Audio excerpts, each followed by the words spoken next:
Here is another review in the growing lineup of affordable autofocus APS-C lenses. This time it's the Yongnuo 35mm f1.8 Art autofocus lens, coming in at just $125. At this price, expectations aren't too high, but does it actually deliver good value? Let's take a look. This lens is designed for APS-C cameras and has a 35mm focal length, which gives you roughly a 53mm equivalent on full frame.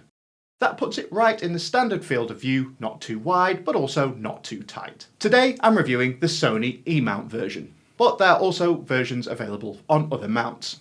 Now Yongnuo have sent me this lens to review, but I haven't been paid and they have no input in this video. And as always, all the example photos and videos have been taken with this lens. And in fact, this video you are watching has been recorded using this lens. Okay, so let's see what it comes with. Out of the box, this lens comes with a simple package, just the lens itself and front and rear lens caps, as well as a plastic petal-shaped lens hood. The lens is made of metal, but the focus ring is a large component of the lens and is plastic. So I must admit it does feel a little cheap to hold, though these plastic elements do make the lens quite light at about 250 grams, making it quite a good match for smaller APS-C bodies as it is not too heavy. Though I must say, compared to similar priced 35mm lens, it is a little longer in length than I was expecting, but still fairly small. So plenty portable enough. It just has the single focus ring, which I mentioned before, and doesn't have a separate aperture ring. So any aperture control is handled entirely in camera. It has a 52mm filter thread, which is fairly common and also useful if you already own filters of this size. Under the rear lens cap, the lens mount is metal with electronic connections for autofocus. And surprisingly, it does have a very thin gasket for weather sealing, which you don't always see at lenses at this price point. This lens also has a USB-C port for firmware updates, this time on the side under a little rubber cover, which is always a handy extra and is becoming much more common. Overall, the build quality is nothing too unexpected for the price that we are paying, not too heavy and not too big.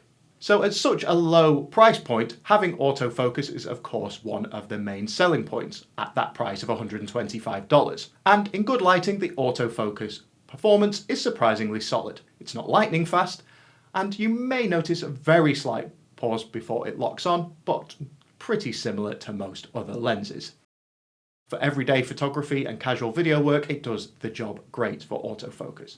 Now there is a little bit of focus breathing, particularly noticeable in video, but nothing unexpected for a $125 lens. Optically, this lens is very much a good for the money lens. At f1.8 you get nice background separation with fairly smooth bokeh, which works well for portraits and subject isolation. This fairly wide aperture also makes it a good low light performer, especially compared to lenses like the 16 to 50mm kit lens which you may already have. Now for reviews like this one, and including that 16 to 50mm kit lens, then please subscribe to the channel. And if you're enjoying this one, please drop a like. It really helps me know which types of videos you enjoy the most. Looking again at image quality, sharpness wide open at f1.8 is best in the centre of the frame with noticeably softer edges.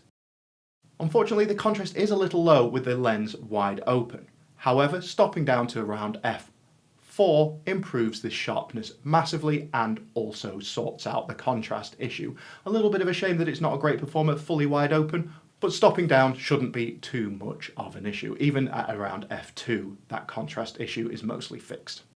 There is also a little vignetting, which is the darkening around the edges of your shots at around f1.8, but you only need to stop down to around f2 for that to be fixed. You'll also see some flaring and loss of contrast when shooting in bright light sources. These of course are compromises, but again very much in line with what you would expect for a $125 lens. The wide f1.8 aperture does help in low light situations, also allowing you to keep your ISO lower so you get less grain compared to slower aperture lenses. Just keep in mind there is no image stabilization with this lens, which you would expect at this price. So handheld video will rely entirely on in-body stabilization or digital stabilization from your camera if it has it.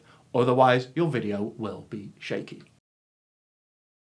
So overall, image quality is decent, yet not exceptional. It's not the sharpest 35mm lens out there, and definitely won't compete with higher end glass. But for the price, you're getting autofocus, a fast aperture, and a very usable focal length in a compact package. So who is this lens actually for? Well, if you're looking for a cheap, lightweight autofocus prime for, say, street photography, casual portraits, everyday shooting, or maybe an in-studio shot like I am shooting today, the Yongnuo 35mm f1.8 does make a lot of sense. It's easy to carry, easy to use, and offers solid value for money, as long as you understand those limitations that it won't be the sharpest lens out there. At $125, it's not perfect, but I don't think it really needs to be. It's budget friendly and a way to add a fast prime to your APS-C setup without spending too much money. Overall, a recommendation if you are on a tight budget and need a 35mm lens.